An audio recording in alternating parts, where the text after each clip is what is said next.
to this installment of the Toy Storage Nation series, TSN Conversations Unplugged.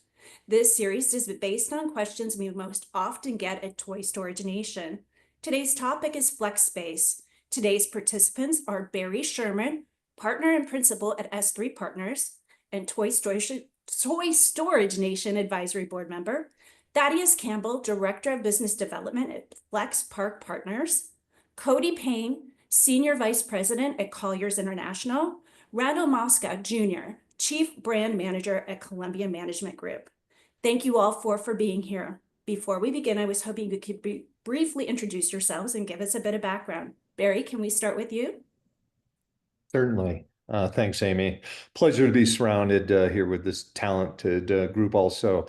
Barry Sherman with S3 Partners based out of Denver and also the East Coast of North Carolina. We service the boat and RV, Toy Storage Nation side, the self-storage platform, flex industry, and also some iOS, both in project management, co-development, and general consulting. Thanks, Amy.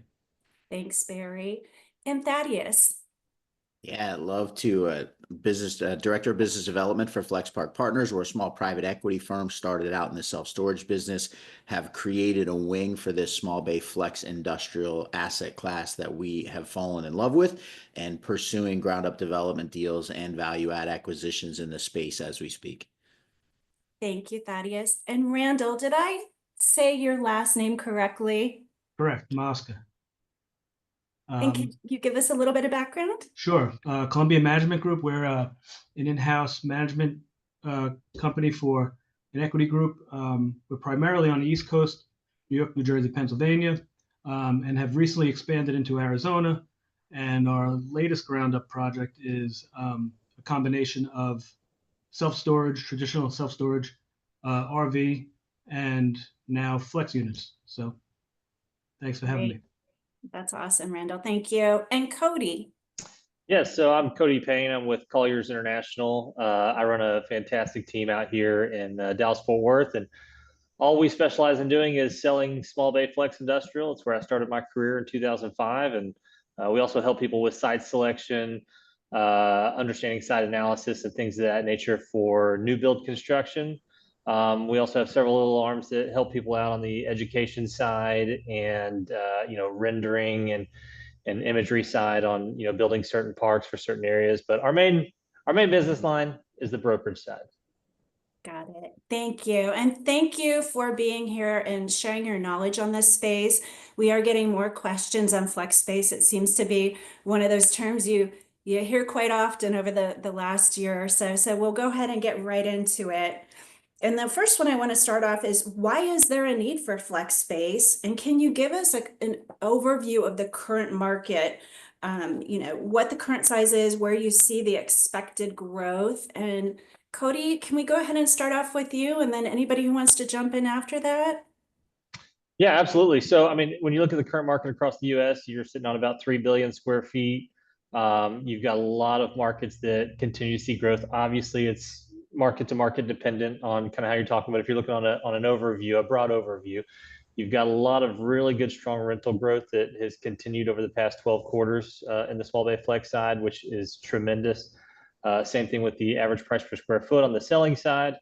Some of the main drivers are obviously housing, employment, certain markets that are maybe experiencing, growth, things of that nature, but it also gets a lot of drivers from other asset classes as well. And that's something that kind of started during COVID. So, seeing retailers and office guys and showroom guys and things of that nature coming into them instead of just the typical light industrial that it was for a long time. So it's got a lot of good drivers, and it's also pulling from other asset classes as well, which I think is really what makes it one of the more unique asset classes to be involved in.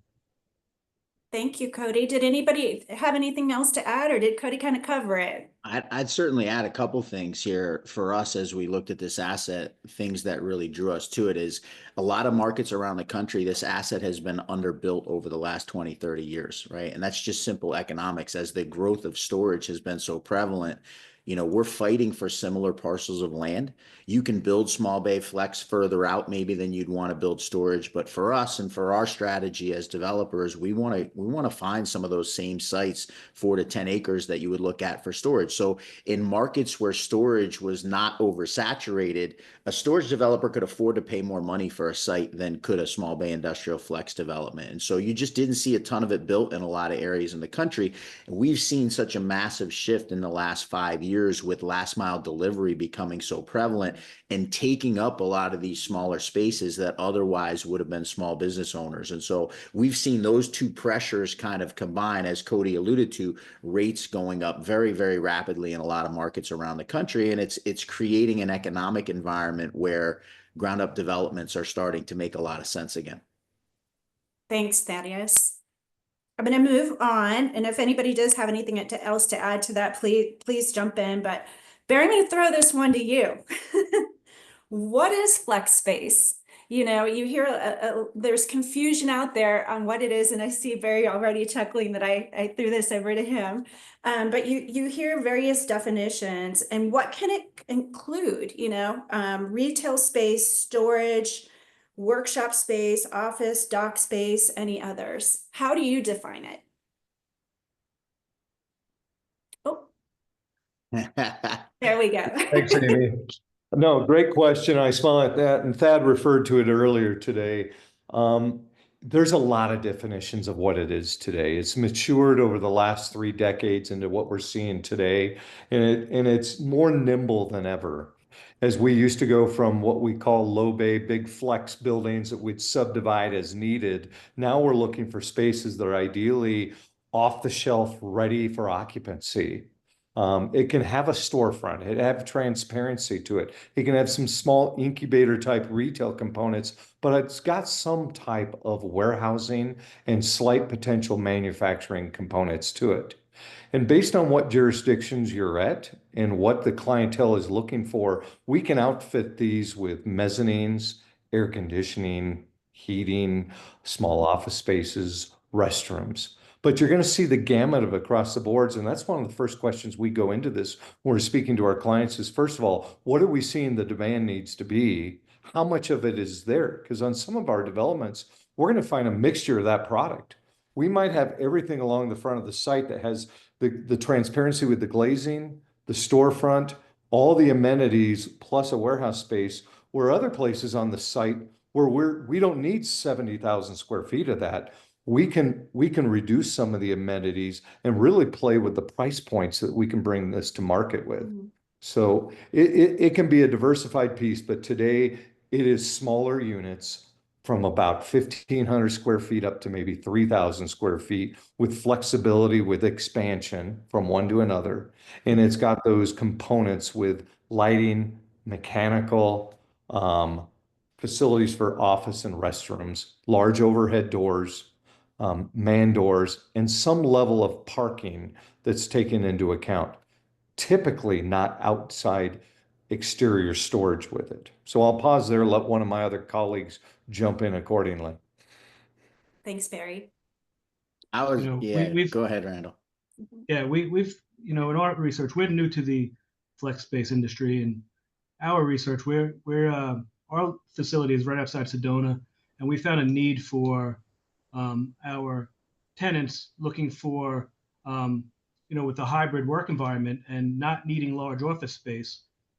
It makes sense. We have a small office in the front, and we have warehouse in the back. We're part of our storage facility. They can expand with space if they run out of room in the warehouse space. They can bring on trucks. We've had delivery services reach out to us where they could just park the vehicles in the uncovered RV spaces. We've had everythh from jiu-jitsu studios to a group that sells classic bikes, where they keep the bikes in the warehouse and they have a storefront, an office in the front. We're set up so we look like a traditional strip mall. So although we call it flex space, it doesn't look any different than driving past a bunch of storefronts or, like I said, a strip mall. So again, we're new to the industry, but we're finding a real desire to not be locked into long-term leases in an office complex. Randall, quick question. Because your portfolio does include, I believe, traditional storage, boat and RV storage, what brought your group to look at doing flex space? You know, had you done some research on the market, or was it just this particular piece of land led itself to that?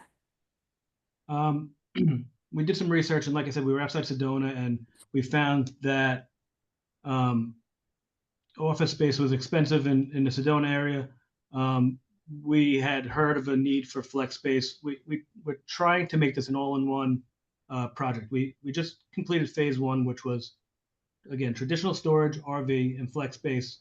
Phase 2, we have a portion of the land will be set up for a gas station, convenience store, and a car wash.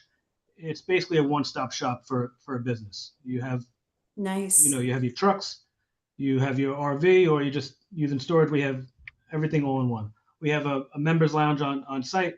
So we're trying to make this like Class A of Class A properties. So Fantastic. Fantastic. Did anybody else have anything else to add? I was going to add on, just as far as the terminology goes, I think it's kind of all the same now at this point, you know, shallow bay and all this and that. When I got started, it was called incubator space or shallow bay industrial. But what actually I think makes it flex space is the flexibility of it, right? Being able to downsize and increase those units is need be, right? And so if you got 2,000 square foot units, it might go 2, 4, 6. That's what makes it flexible. I think that's really where that term kind of came from, but everybody kind of uses it nowadays. And but yeah, there's like 5 or 6 terminologies for it that people use, but I think it's all the same. Cody, is, you know, and we've already kind of answered the question, but I'll get a lot of folks going, is flex space new? Has it always been around? We're just calling it flex space now. What do you tell folks? I mean, it's not new. I mean, it's been around longer than I have, but I think it's definitely a lot more popular than it ever has. But it's also evolved quite a bit too. Because when I first got started, the bays were much larger in a lot of the buildings. I mean, we were dealing with bays that were 5,000 to 8,000 square feet on 80s constructed stuff, and so they really only worked well for your subcontractor base tenant.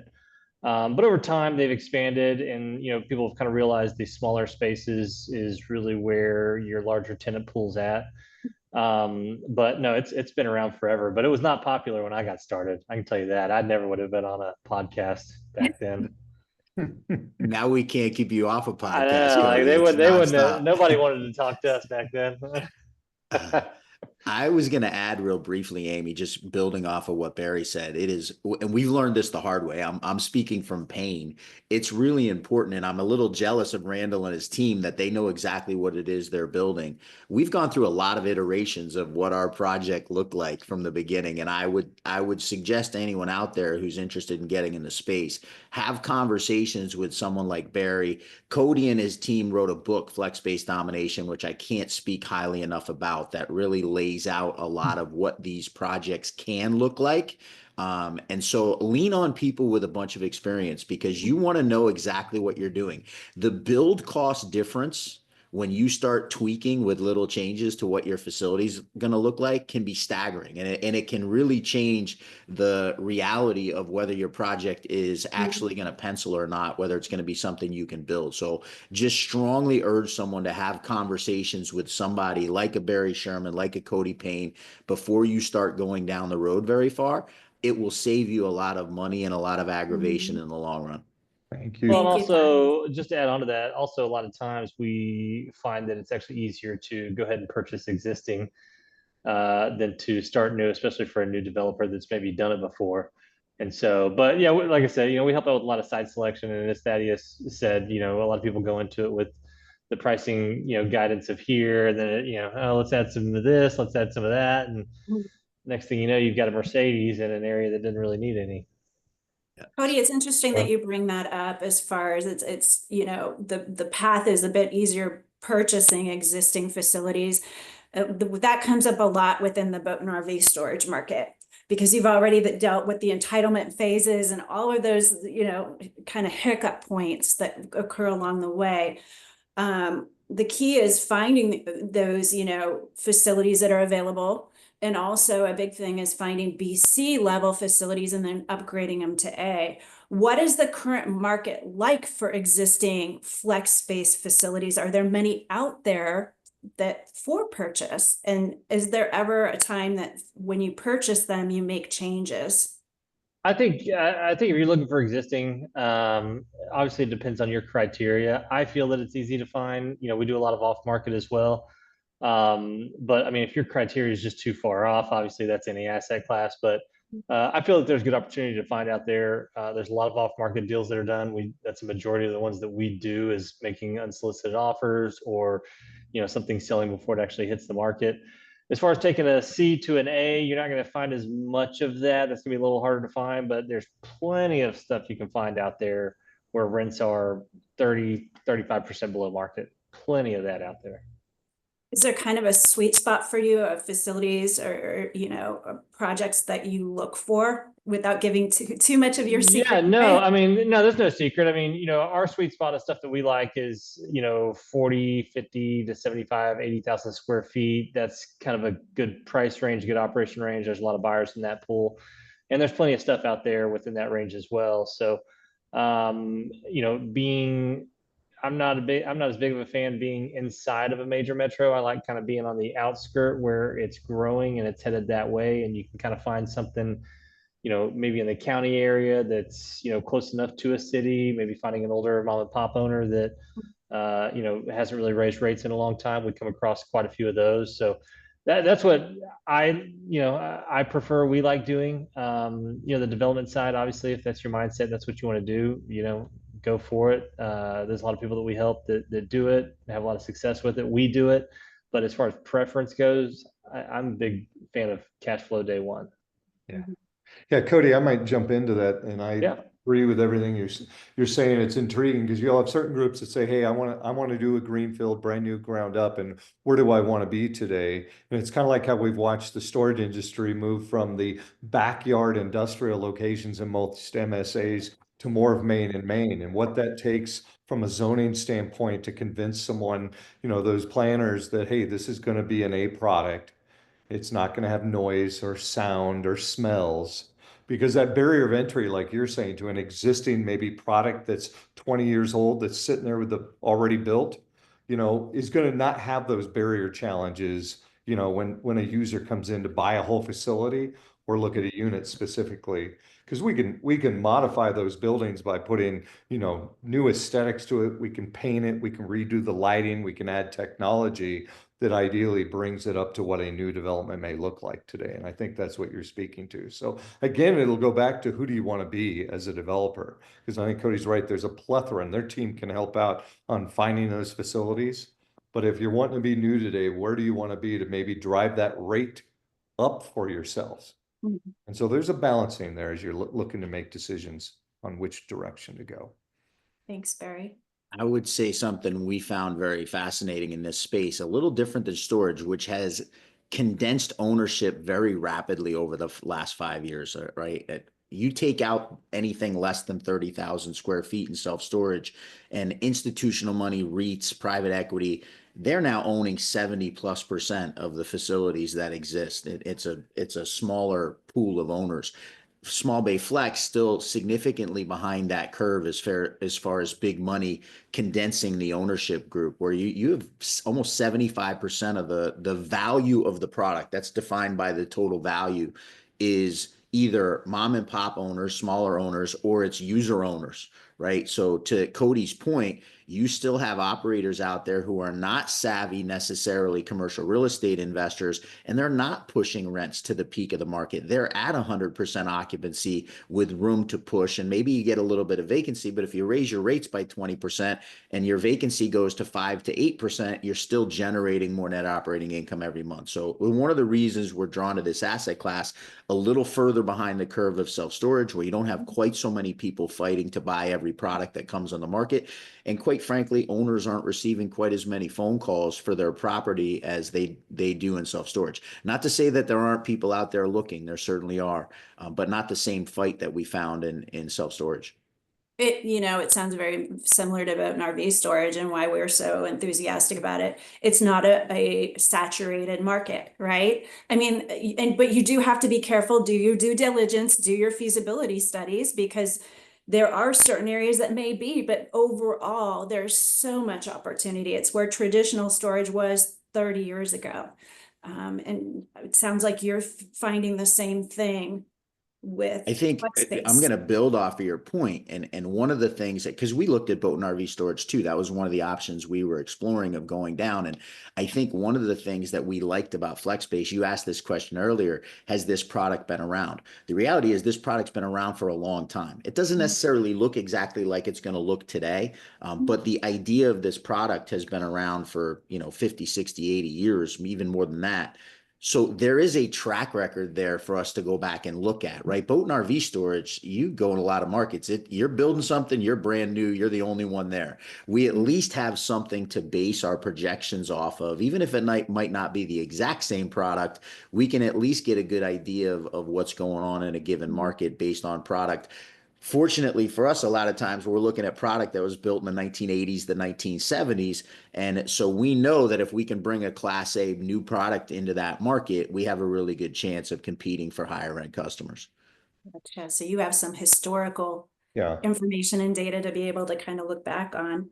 That's point's a real take. And one thing to add there, as much as these buildings have been there so long and we can do some adaptation to them, it's been the users that have changed over the years. I mean, today the demand for e-commerce and entrepreneurial growth, we didn't even use those words in the 80s or 90s. But today our users have really modified. So how do we take these buildings that somewhat has those bay sizes, those overhead doors, Mhm. amenities, and we may need to tweak them to meet more of today's demand.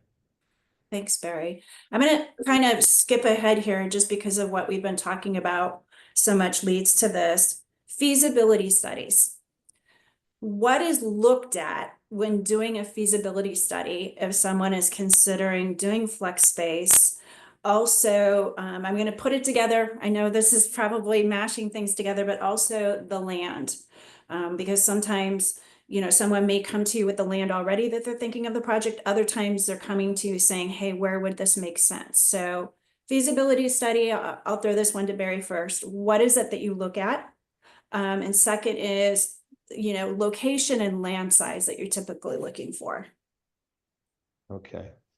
Well, I've got a lot of experience around me on these ones, so I'm going to jump in first. But feasibility, there's 4 to 5 components we're always looking at. We're trying to look at, in storage, we might be worried of how much per capita storage is around us to make sure we're not oversaturated.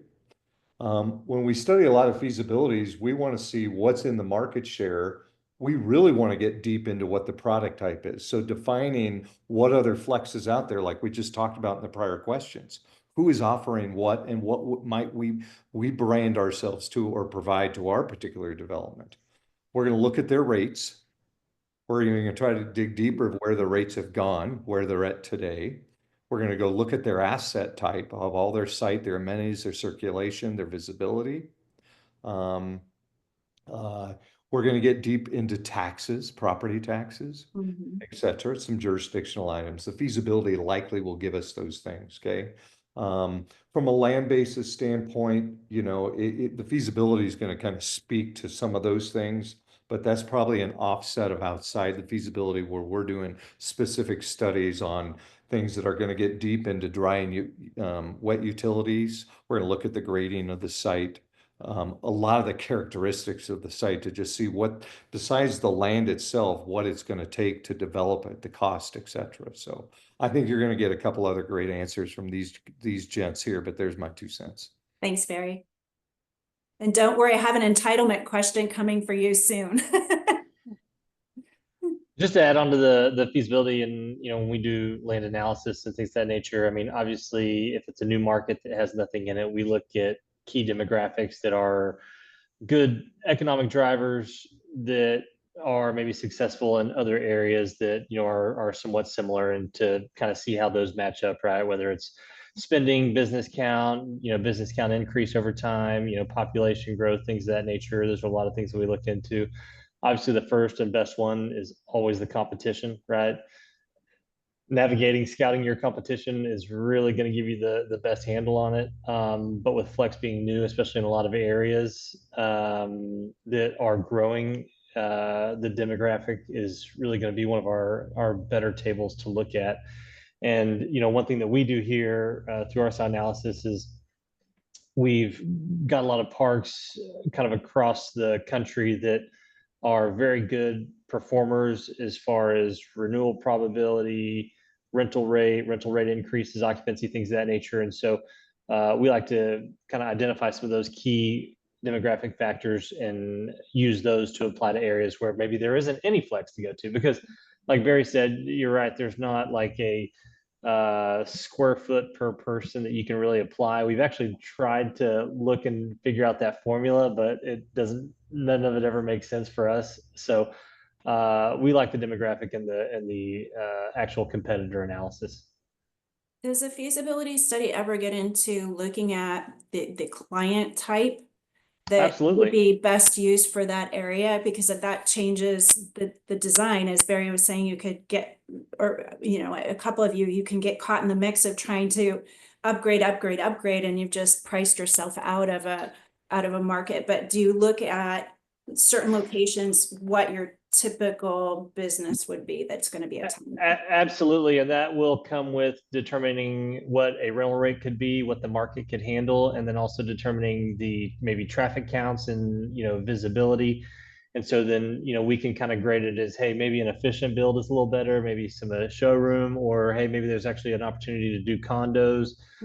So yeah, all those factors do play into it to help determine what could be the best model.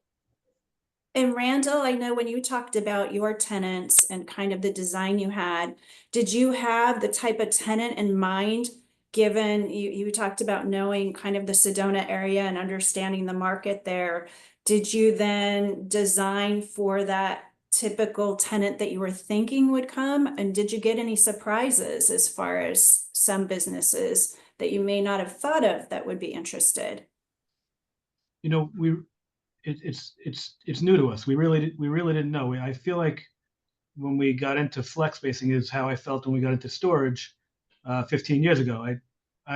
We wound up in storage, and I don't know how we wound up in storage, but we're here and we'll figure it out. And it's the same thing with the flex spacing. We knew there was a desire for office warehouse outside of a large city, and we believed that there was a need for multi-use facility. It's a small piece of land that we did develop the flex space. So it's not, we didn't go over the top of the flex portion of our site. So for now, it's what we thought it would be. A group looking to with supplies that they could keep in their warehouse space and a small office space where they could do their accounting and meet with potential customers. So early on, it is what we thought it would be. I'll add something to what Randall said. He mentioned earlier jiu-jitsu school, which is close to my heart because I spent most of my adult life teaching mixed martial arts. So I think there's this massive shift going on in our country. I rented space in Class A retail for my martial arts school. I stopped 11 years ago, and I think I was paying pretty close to $30 a square foot a year for my space, right? So what I needed that Class A retail space because most of our clients came from moms and dads going to the grocery store next door to the Staples down the road and seeing my school and coming in. Well, that's not the reality of how millennials and Gen Z shop anymore, right? They go online, they click a button, it takes them on directions to where they're going. I don't need my commercial business necessarily to be in a super visible place anymore to attract my clientele. And I'm making this point, piggybacking off of what Barry said about the changes in business. I think that the trend that we've seen over the last 15, 20 years of people don't work for one big company for their whole career anymore, right? The idea of starting your own business has become so much more of an acceptable path.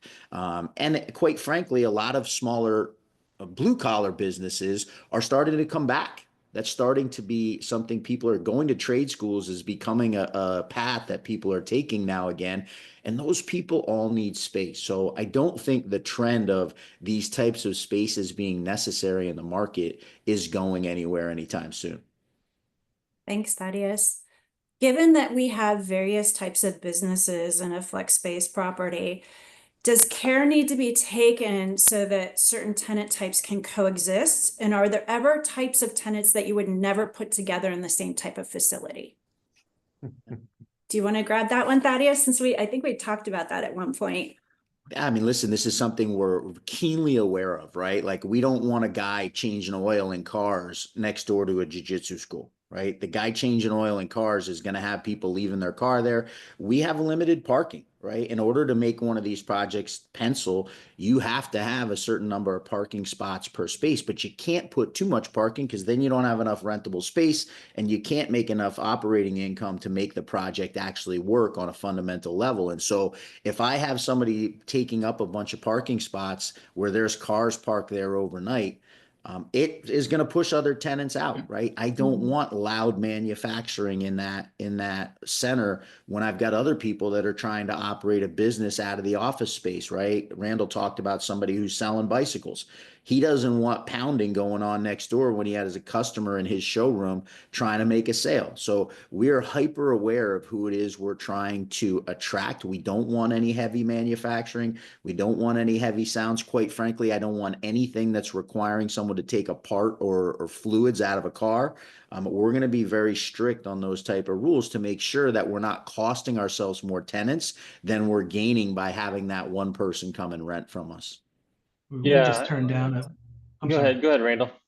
No, we just turned down a tenant that was they wanted access to water and for their trucks. And, our initial thought was that this is going to turn into a gas station. They're going to be changing oil outside, and we're supposedly a Class A RV facility as well. And it wasn't the look that we wanted. So we turned them away.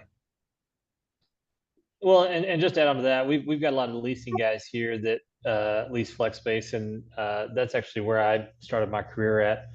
And I was a leasing agent, and one thing you'll find right now, sports tenants are becoming more and more popular in these facilities.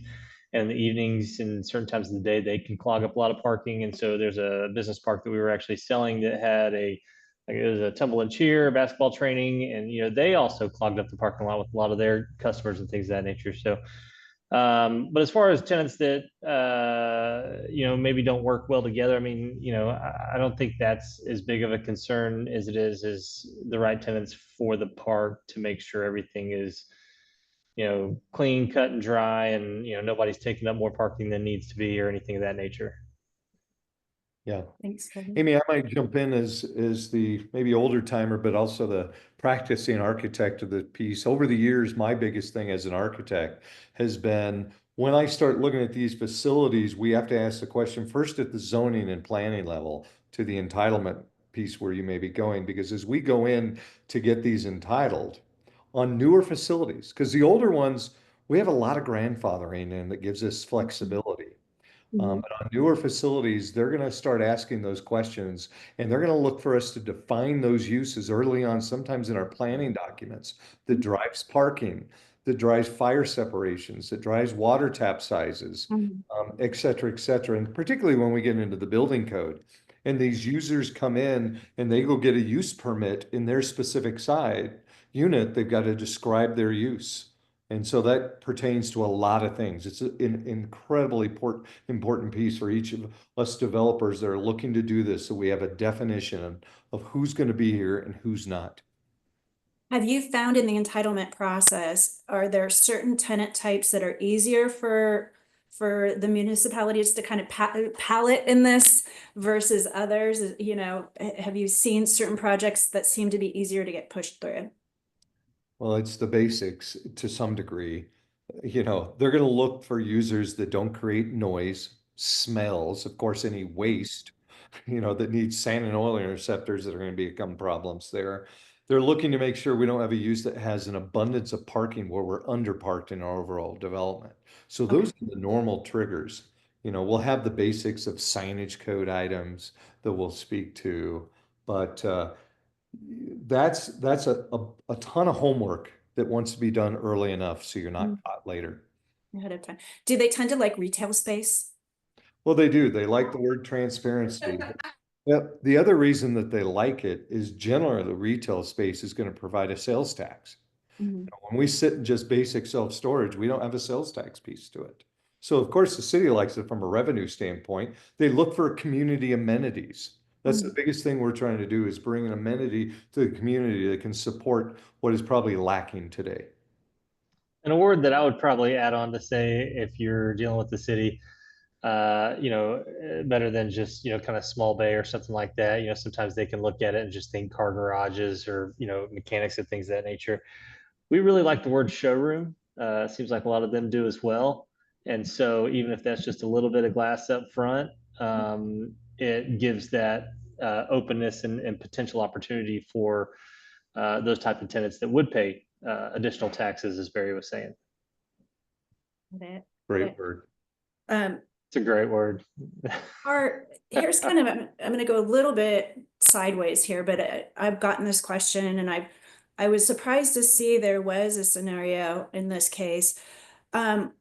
With flex space, is it always tenant based, or is it ever sold kind of via the condo concept, if you know what I'm talking? Like, are folks purchasing some of these spaces, or is it mostly tenant based? Condos are huge. They're huge in Texas. They're huge in Denver. They're huge in a lot of other states. Georgia, Florida. It's a similar model, but it's also completely different, right? Because you're no longer relying. You're not building it for the cash flow. You're building it for a quicker exit, right? So, but condo also only works in specific areas, right? So some areas that are maybe heavier contractor-based areas, contractor-based businesses, those are usually not good for the condo sales, right? To bring the highest dollar amount.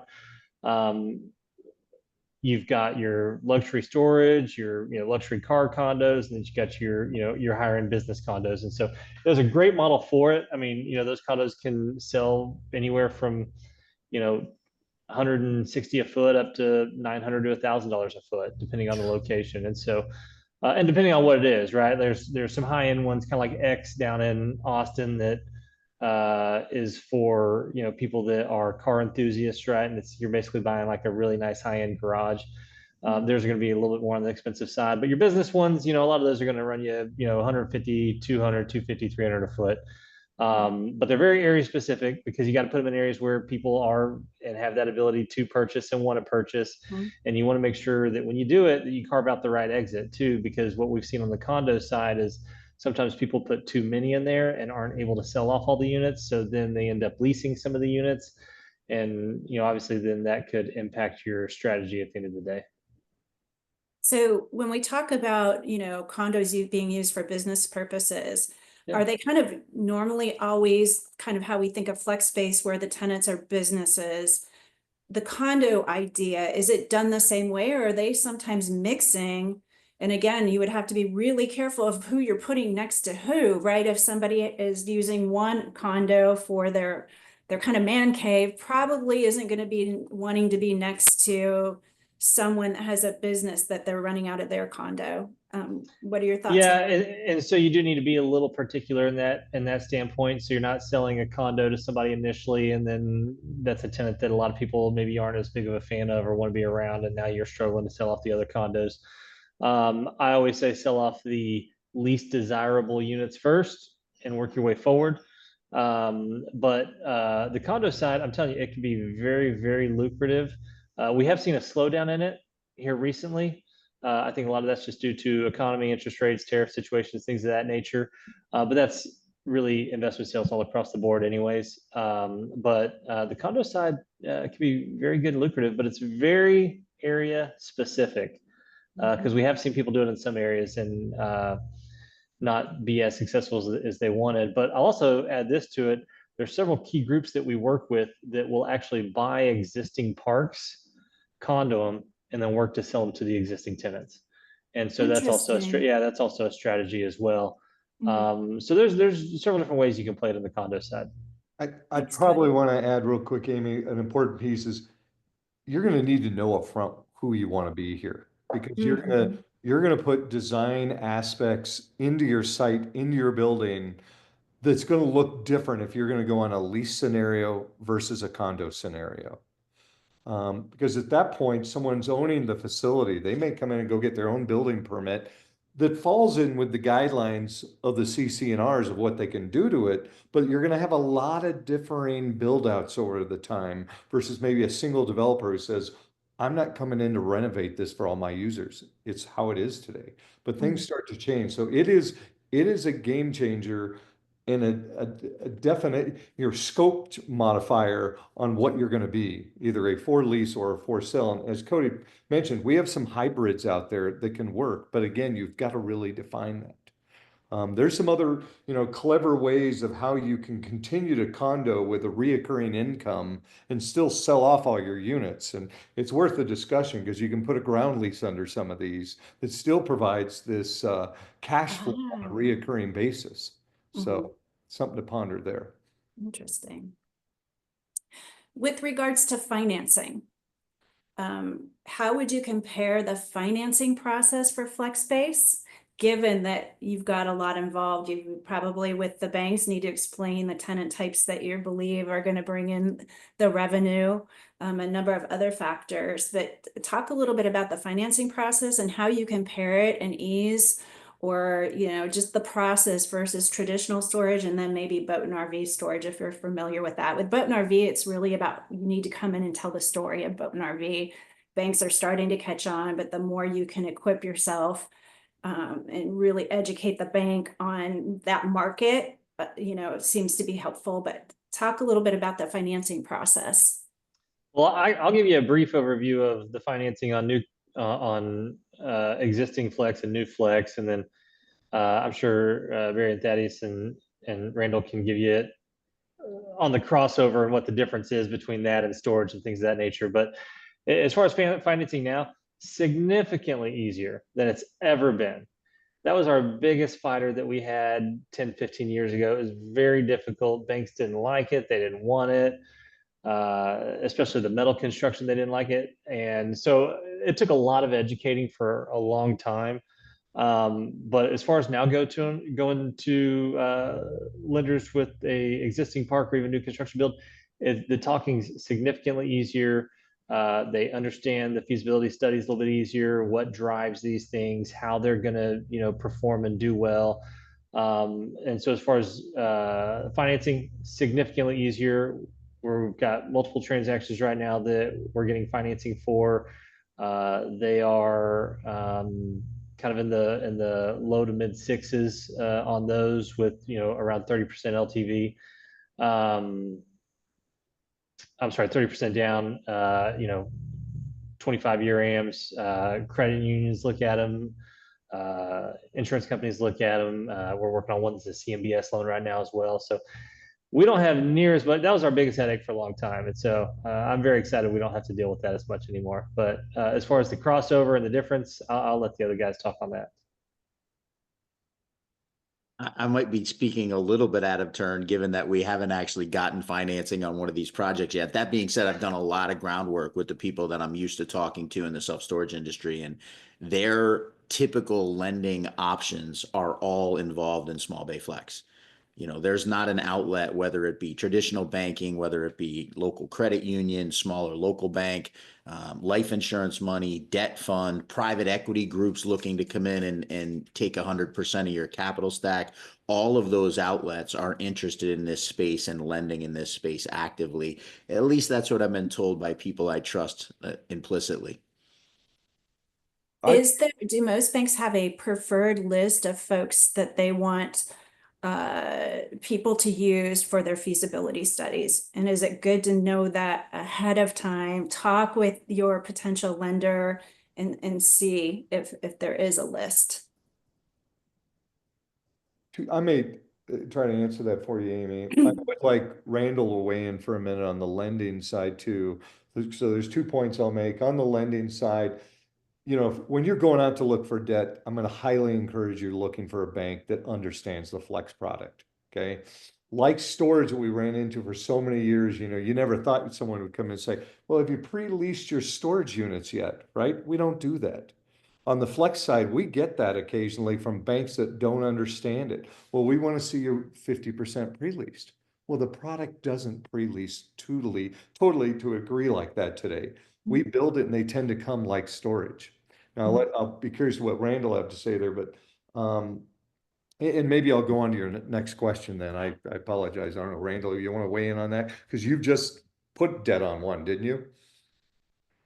Uh-oh. Randall, we've got you on mute. Sorry about that. We haven't got any financing on this. We didn't do any financing on this project, so You did. I couldn't speak on the similarities between the two. Okay. But I'll give 2 cents about the feasibility side. I'll be curious of these gentlemen's opinion. The asset class, as it has matured over time, has changed, and it is relating more to a little bit of the storage underwriting piece than it ever has compared to industrial big box. So there has not been a plethora of feasibility consultants that have been speaking to Flex over time. It's been people like Cody, who has a great background and vision into what's happening in the industry, where they've got comps out there that can speak to that to support the bank underwriting piece. Today, we're starting to see a little bit of influx of true feasibility studies that I think is going to help us all be smarter developers in the platform. Great point, Barry. If we're okay to move on, I'm kind of going to bring this together, and there's a few points I wanted to get on. I'm not going to be able to get through all my questions. There's so much I just want to be asking you guys, but I want to be cognizant of time. With regards to the types of folks that are getting into this, and Cody, you spoke about this a bit before, that it's still some of the mom and pops, and very similar to boat and RV, in the beginning, just like traditional storage, years ago, I'd get calls from physicians who were, looking for a place to invest. Folks who had businesses that didn't want to be so employee intensive, looking to get into something. And then it quickly went to funds, real estate folks, the bigger types of plays there. But with regards to the typical person that you're getting calls from that are interested in getting into flex space, from a owner, investor, operator, can you give a little bit of, an idea of the types of folks and groups that are getting into this space? Absolutely. I mean, I'll tell you, it's a little bit of everybody, right? It's new people to the real estate industry. That's how I met actually Thaddeus. A lot of folks from the self-storage side are looking into it. A lot of multifamily guys. There's actually a couple office real estate funds that predominantly in the past only invested in office buildings that we're working with and selling to right now. So it's a little bit of everybody. It's very exciting. A lot of private equity, real estate fund, family office, private capital. Obviously, institutions are looking at it, but on certain level and certain check boxes. But it's been a really fun past 5 or 6 years for us, because it's been a lot of different people looking at it instead of the traditional people from the past. The interesting thing for us within boat and RV storage is when we first started doing our workshops, about 70% of the folks who were coming to our workshops had never been part of any type of storage before. They were totally new to this market. Now, that didn't mean that they weren't necessarily in other types of development. We're getting a lot of folks that were in family housing, all kinds of different things, retail and whatnot. And of course, we do get folks from traditional storage because they're just looking either to diversify or they don't want to be dealing. And again, I say this because storage has been very good to us. I'm a big fan of traditional storage, but it is a bit tougher of a market. And so folks are looking for something that has an entryway that they're not having to compete quite as much. So we get those storage folks. Are you seeing a lot of that too? And it sounds like you just alluded to that these are folks that probably never had anything to do with retail or storage. Yeah, no, it's been fantastic. We've sent one of my partners out here, Michael, to the Las Vegas Self Storage Expo a month ago, and I mean, picked up a lot of folks from there. You know, quite a few from higher level guys that are building Class A storage, all the way to smaller operators that are just kind of building it on outskirts. And so I think, as far as one of the easier asset classes, when you think of like people coming from multifamily or office, I do feel like storage has a little bit easier of a segue into it compared to really anybody else. I think it's one of the easier and friendly ones to get into. But as far as understanding it, knowing it, and especially on the build side, the storage folks have a handle on it much faster and easier than most others. But I believe it's a pretty friendly asset class to understand, manage, operate, and things of that nature. So, but I'm pretty biased because that's all we sell. So I got to stop posting about this asset on LinkedIn because there's far too many you're people bringing too interested many in eyes. it You're right bringing too now. many eyes Don't on tell the it. secret. I'm laughing because Michael Tran, Cody's partner, who was at the booth with a friend of Barry and I's, James Reed at ISS. They had by far the most popular booth at the show. It was insane, the number of people that were backed up at their booth, which is crazy because it's a self-storage show. And yet the booth talking about flex space was the busiest booth that I saw at the show. I was getting stopped in the hallways at ISS, with people asking me about flex space that have, as Cody said, from the top of the line guys in self-storage all the way down to guys who've never really done self-storage, asking me about flex space. So it's definitely caught on in popularity, and I think the similarities, there's some big differences between storage and small bay flex, of course, but the similarities of a steel building, that there's definitely a lot of attention. And as you said earlier, everyone appreciates the challenges that are going on in self-storage development and acquisition right now. They're real. They're not made up. There are some people that are still winning. There are a lot of people that are struggling to find either acquisitions or areas where they can do ground up development. So naturally, when you see that much resistance, people are going to start finding alternative paths. Right. Thank you, Thaddeus. I have time for 2 more questions. And I promise I see I have 5 minutes left, so I'm almost going to do the speed round here. And Randall, I'm going to throw this one to you because I'm speaking to the choir, but what do you see as the benefits of a diversified portfolio? And anyone jump in on this, but the fact that you do have a mixture of types of projects, what do you find the benefit?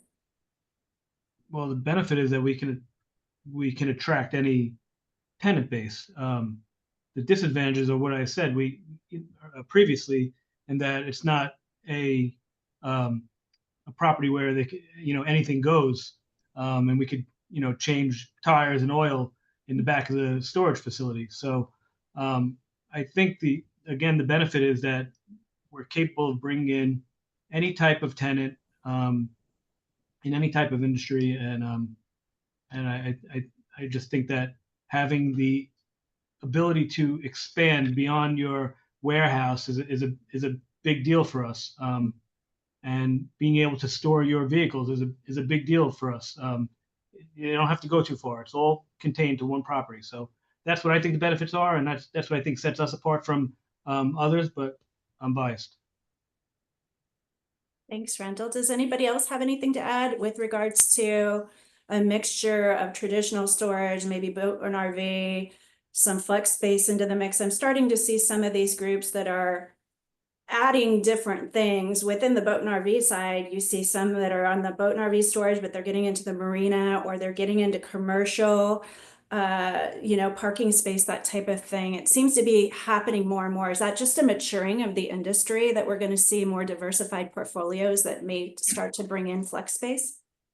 I think you will. I think you're seeing that already from a lot of folks. The only thing that we ever see is an issue with that, because we're not self-storage brokers. We don't specialize in selling self-storage. So we can sometimes see a struggle when we're listing something that has a self-storage component to it, because you've got to find that type of buyer that is that opportunistic individual that understands both, right? And I think on one hand, your highest paying flex buyers may not be interested in the flex component, and on the flip side, your highest paying storage buyers may not be interested in the flex component. Because I remember when I was at the Self-Storage Association in Austin, I was talking to the guys. What's the green garage door guys? Thaddeus? Extra space. Extra space. Yeah, extra space. Yes. I told them, I said, man, y'all are like perfect to segue into this. And they're like, no interest whatsoever. Like, you know, and so, but there are a lot of good hybrid and opportunistic buyers that like both and know both and do it as well. But we always say, if you can, maybe keep them separately parceled. That's the only thing that we ever recommend. I think you hit it on the head there, Cody. Most people are trying to stay in their lane, but we are finding some developers that believe in the cross-pollination and the branding between it. You know, we get a lot of the flex, small bay flex users that love that, but one thing that it's missing is we have no outdoor storage that can be approved. So you get that local, that close by iOS industrial outdoor storage product nearby, and it's in proximity. As long as they're platted separate, it creates some diversification.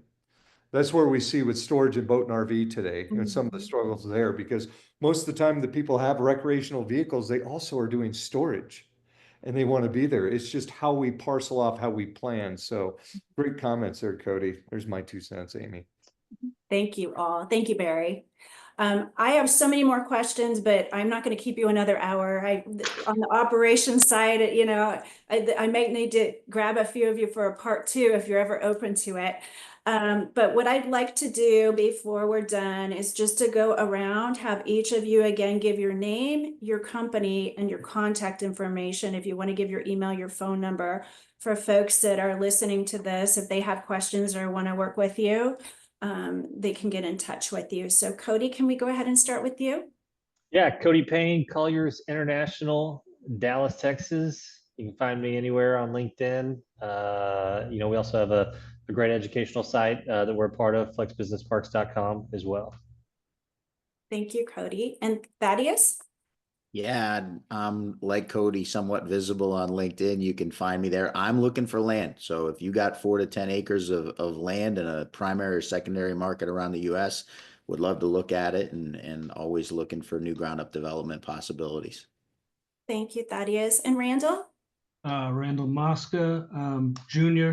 Don't get the Randall Mosca Sr. because he probably won't respond to you on LinkedIn. And yeah, we Columbia Management Group, and we're looking to expand. So this is the flex space is new to us, and we're open to adding as long as it makes sense for our group. So. And Randall also has an award back there of best dad, so that's pretty impressive as well. Yeah, that's the most important. Put that in front of that New York Giant cup for me, if you don't mind.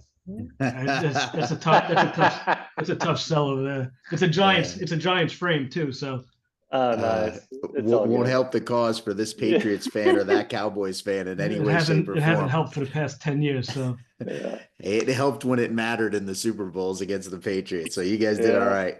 Yeah. And Barry, can we go ahead and have you give your information? Oh, we've got you on mute. Sorry, Barry. There we go. My marketing people will be thrilled I get finally used to slides. So, oh, that's awesome. In any case, I got to scoot over so the QR there. But, you know, Barry Sherman at S3 Partners. So Barry at S3 dot partners. You should be able to find us out there too in the social media world. You know, we look forward to helping people find sites, project manage and title, take you through the construction project, co-develop. So a lot of things there. Give us a ring. Gentlemen, great being surrounded by you today. And Amy, thank you. Thank you, Barry. And again, thank you for participating on the Toy Storage Nation Advisory Board. Your insight has been invaluable, so thank you.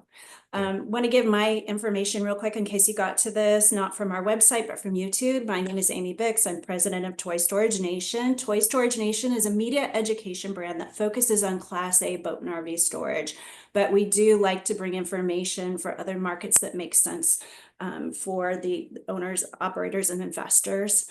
We do full day workshops. Our next one will be taking place July 18th in Anaheim, where we cover every topic you can think of A to Z, from feasibility, financing, construction, marketing.